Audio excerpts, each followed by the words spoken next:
साथियों नमस्कार, जय भीम, नमो बुद्धाय। साथियों, सबसे पहले मैं ये प्रार्थना करता हूँ कि जो कोरोना से नहीं रहे उनके परिजनों को प्रकृति इतनी शक्ति दे कि वो इस दुख की घड़ी से उबर सकें। कोरोना की दूसरी लहर तेजी से हमारे भारत में आई और 3,47,000 तक प्रतिदिन लोग कोरोना पॉजिटिव हो गए। कोई भी इसकी जिम्मेदारी लेने को तैयार नहीं है। पूरे देश में ऑक्सीजन की कमी हुई, क्यों हुई, कैसे हुई, इसकी तरफ ध्यान नहीं गया। 1 साल कोरोना को हो गया चलते चलते, मगर ना तो स्टाफ की ही भर्ती की गई और ना ही नए अस्पताल खड़े किए गए। और आलम ये हो गया कि अब अस्पतालों में बेड नहीं है, लोग बाहर मर रहे हैं, लोग ऑक्सीजन के अभाव से मर रहे हैं। देश में चारों तरफ हाहाकार मचा हुआ है।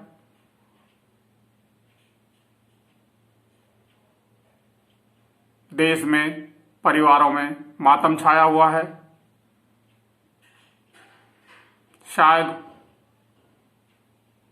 कुंभ का जो मेले का आयोजन किया गया उस पर प्रतिबंध लगाया होता तो शायद कोरोना की दर में कुछ कमी आ सकती थी। आसाम और बंगाल में चुनावी रैलियां की गई, सभाएं की गई, लाखों की भीड़ जुटाई गई। जब नेता स्वयं मास्क नहीं लगा रहे थे तो जनता कैसे लगाती? वहां पर किसी प्रकार का न सामाजिक दूरी का पालन किया गया, न मास्क लगाया गया और कोरोना को खूब परोसा गया।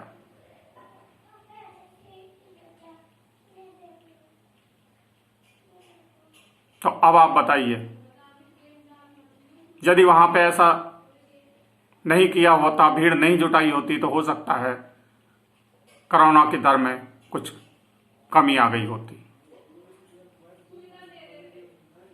मगर आस्था भी जरूरी है और चुनाव भी जरूरी है।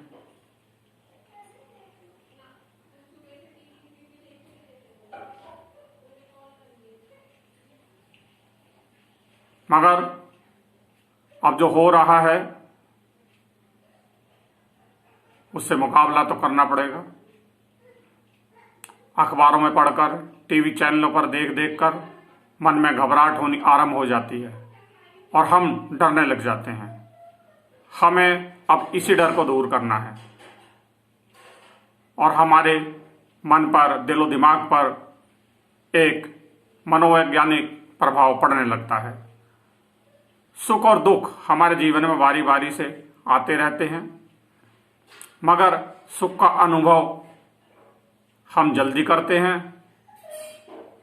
और यदि थोड़ा सा दुख आते ही हम टूटना शुरू हो जाते हैं। हारी बीमारी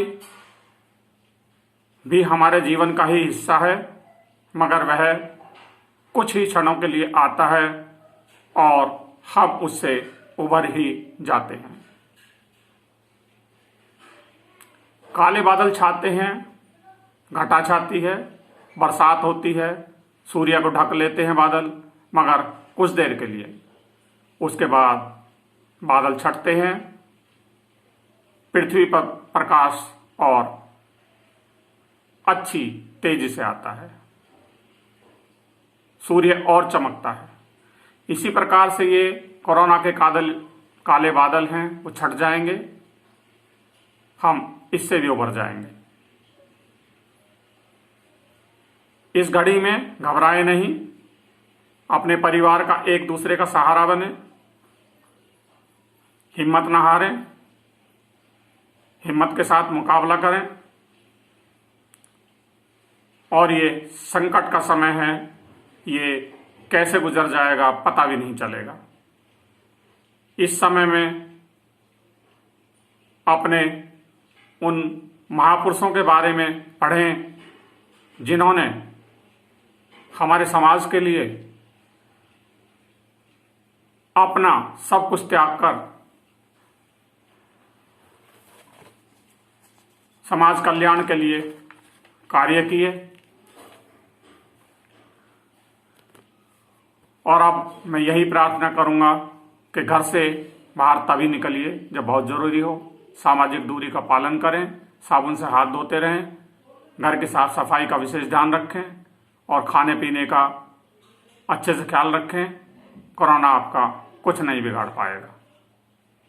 बुखार आने पर टेस्ट अवश्य करवाएं, अपने आसपास के डॉक्टर से परामर्श लें और डॉक्टर के परामर्श लेकर ही दवाइयां खाएं।